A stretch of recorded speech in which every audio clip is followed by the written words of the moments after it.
Olá, meus queridos, a paz do Senhor Jesus, que é o pastor Alan Cajueiro, e como fiz na semana passada, gostaria de compartilhar um pouco que li nessa segunda semana.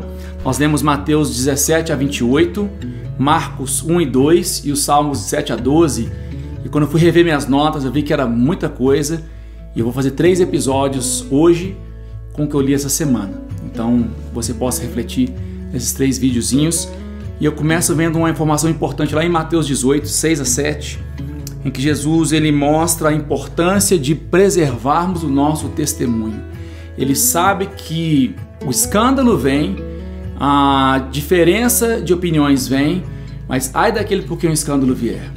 Mais uma vez, como comentamos semana passada, ele nos chama para ser pacificadores e nós temos que zelar por esse testemunho. Nós somos representantes do reino de Deus neste mundo, e o nosso papel é desse mundo que anda em trevas, poder ver que somos luz e podemos ajudar as pessoas a caminhar mais perto de Jesus, ou no mínimo, não atrapalhar essas pessoas. Às vezes não somos nós que vamos guiar essa pessoa à verdade, temos que reconhecer que o nosso papel, acima de tudo, é zelar por mantermos a nossa integridade com Jesus, e se há alguma diferença de opinião, deixar que Deus esclareça para aquela pessoa, mas sermos luz onde Deus nos colocou para ser, e zelarmos para que não venhamos a envergonhar o Evangelho.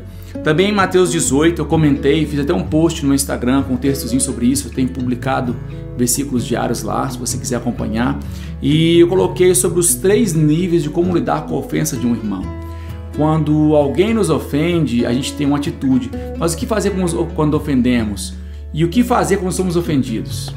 Esses 3 níveis que Jesus nos ensina são, primeira coisa, nós temos que lidar diretamente para restaurar.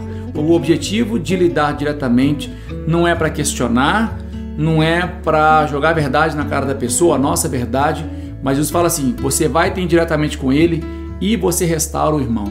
Um irmão muito querido compartilhou hoje que Jesus nos ensina a ir até aquele que nos ofendeu. Isso é muito difícil, porque a gente quer que ele venha até nós. Mas nós, como discípulos de Jesus, nós vamos contra a cultura deste mundo e vamos até as pessoas que nos ofenderam para restaurarmos. A segunda etapa disso é levarmos a testemunha, não para esclarecer a nossa verdade, mas para esclarecer a verdade. Alguém que está fora daquela situação, para que exista então a compreensão do que de fato aconteceu, para que nós possamos gerar também uma segunda oportunidade de cura. Que a terceira coisa então, a gente leva para um grupo maior, para que haja comunicação e que haja uma decisão com relação ao fato que ocorreu. Mas o quanto que a gente realmente segue esses 3 passos nessa sequência? Quanto que a gente às vezes, ao ser ofendido, vamos para as redes sociais, ligamos para alguém, falamos da pessoa, mas não falamos com a pessoa. Então Jesus nos alerta a seguirmos esses caminhos que são caminhos de edificação.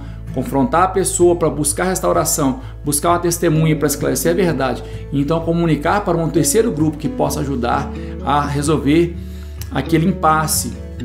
Mateus 22, vendo uma visão geral desse capítulo aqui, é interessante como Jesus lida com 2 naturezas de judeus. Existiam 2 tipos de judeus publicados na Bíblia, os fariseus e os saduceus.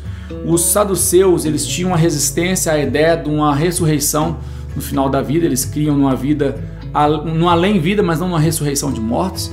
E os fariseus, eles eram pessoas que se demonstravam muito preocupadas em manter seu status, sua condição política. Então os fariseus confrontam Jesus com relação ao imposto a César, uma questão humana, material. Os saduceus questionam Jesus com relação à ressurreição de mortos, se alguém vai casar com o antigo esposo na vida eterna, e Jesus disse que nós não seremos casados na vida eterna. Aí então depois, ao se verem insatisfeitos, eles se juntam contra Jesus e perguntam qual é o maior mandamento. Então Jesus mostra então uma natureza dupla deste maior mandamento. Ele diz que devemos amar a Deus sobre todas as coisas, ou seja, é algo espiritual, mas devemos amar o nosso próximo como a nós mesmos, uma coisa material. Fariseus e saduceus, material e espiritual, que se desdobram no mandamento de Deus, que não é cumprir, não é obedecer, é amar a Deus, e a extensão desse amor deve ser feita às pessoas à nossa volta. Então nós temos que compreender que nós vamos viver essa natureza dual. Aquilo que é gerado espiritualmente em nós é aquilo que vai sair da nossa boca, e que seja gerado na minha vida e na sua vida amor, e que venhamos a divulgar, propagar muito mais que conhecimento da Bíblia, venhamos propagar o amor de Jesus para as pessoas que estão à nossa volta. Esse é o nosso chamado, essa é a nossa missão. Te abençoo com essa palavra em nome de Jesus.